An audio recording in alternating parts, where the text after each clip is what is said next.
Salut à toute la communauté agro-pastorale. Vous êtes bel et bien sur la chaîne YouTube du cabinet Vet Agro Conseil. Ici, tout le monde est convié. Alors, n'hésitez pas de laisser vos commentaires, vos différentes questions, vos appréciations. Nous remercions déjà tous ceux qui sont abonnés et nous invitons les nouveaux à s'abonner. N'oubliez surtout pas d'activer la cloche de notification parce que c'est ça votre alarme lorsqu'il y a une nouveauté sur la page YouTube du cabinet Vet Agro. Donc, installez-vous donc confortablement pour ne rien rater. Nous avons toujours des nouveautés pour vous. Et si jamais vous aimeriez qu'on parle d'un sujet en particulier, nous sommes ouverts à toutes les propositions. Alors, n'hésitez donc pas de nous contacter. Par commentaire, ça peut se faire, ou par l'une de nos messageries privées. Alors, aujourd'hui, donc, je viens vous parler de quoi? Vous avez constaté que cette période, on fait plus dans les poulets de chair. En fait, ce sont les stars de l'heure. Aujourd'hui, je viens vous parler de l'avantage d'un bon suivi, dans les effets positifs, en d'autres termes, les effets positifs qu'un bon suivi peut avoir sur les résultats que vous attendez à la fin d'une bande d'élevage de poulets de chair. J'espère que là, vous avez une belle vue de notre bâtiment qui est presque vide déjà. Alors, pourquoi est-ce qu'on a choisi j'ai choisi de faire la vidéo dans cette salle, sur cette bande précisément? Tout simplement parce que ces sujets ont 34 jours. Et puis, vous voyez, la salle est presque vide parce que les ventes ont commencé. Les ventes se poursuivent très bien. Alors, j'ai donc décidé de faire la vidéo ici pour vous parler donc du thème suscité tout à l'heure. Alors, quels sont donc les résultats que nous avons obtenus à ce jour, donc à 34 jours? Tout d'abord, nous avons un très bon taux d'homogénéité. C'est quoi l'homogénéité? C'est en fait d'avoir presque le même poids. Je ne dirais pas le même poids parce que même quand une maman met des triplés ou des jumeaux, ils n'ont pas le même poids. Mais c'est l'avantage d'avoir, c'est le fait d'avoir pratiquement le même poids, de ne pas avoir une très grande différence entre un groupe de sujets et un autre. Donc, ne pas avoir 600 grammes quand les autres sont à 1,5. C'est vrai que ça peut arriver, mais nous parlons là du taux, nous ne parlons pas en termes d'un seul sujet, nous parlons en fait en termes de groupe de sujets. Donc, nous avons eu un bon taux d'homogénéité. Deuxièmement, nous avons eu un taux de mortalité inférieur à 4%. Sur une bande de 2500 sujets lancés, nous avons eu à peine, nous n'avons pas atteint les 75 morts. Pourtant, vous savez que pour une bande de sujets, allant du 1er jour au 45e jour où les sujets sortent, la norme parle de 5%, de 5% comme taux de mortalité. Troisièmement, nous avons eu un poids moyen de 1,6 kg au 34e jour parce que nous avons fait encore des pesées aujourd'hui. Nous avons eu un poids de 1,6 kg.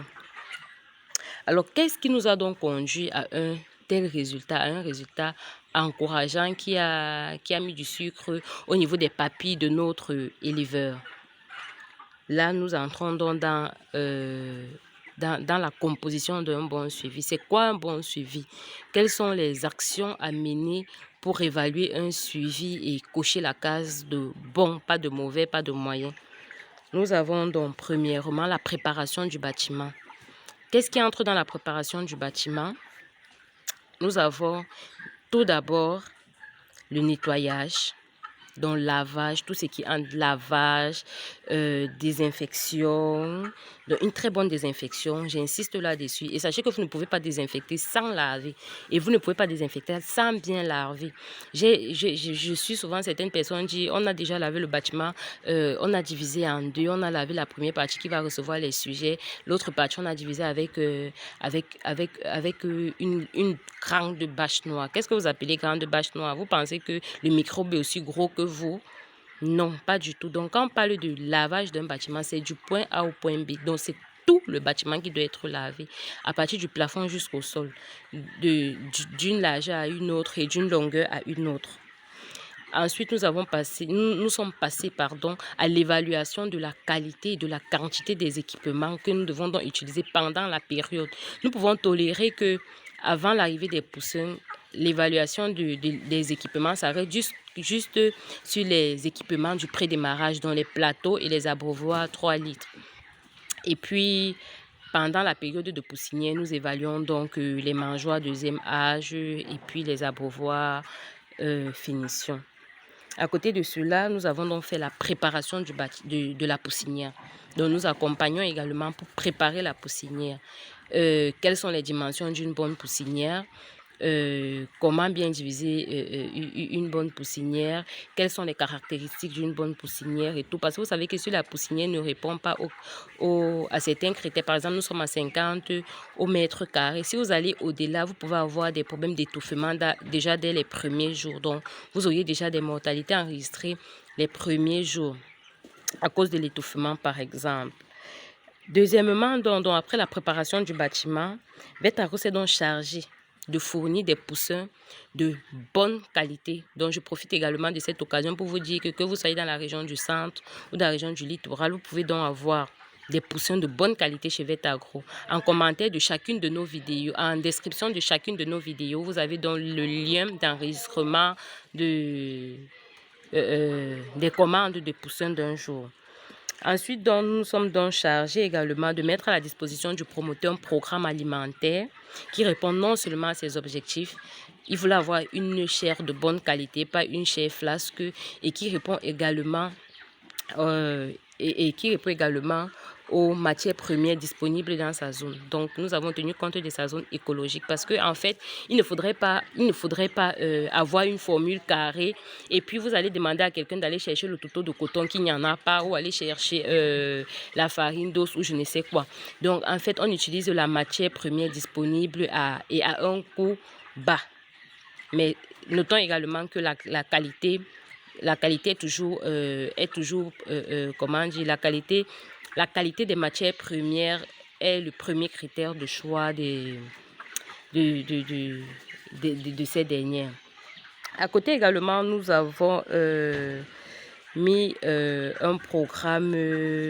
un programme prophylactique également adapté à l'épidémiologie de la zone. C'est donc quoi l'épidémiologie de la zone? C'est l'ensemble des maladies qui sévissent donc dans la zone d'élevage. Donc le programme de prophylaxie est donc adapté à l'épidémiologie de la zone.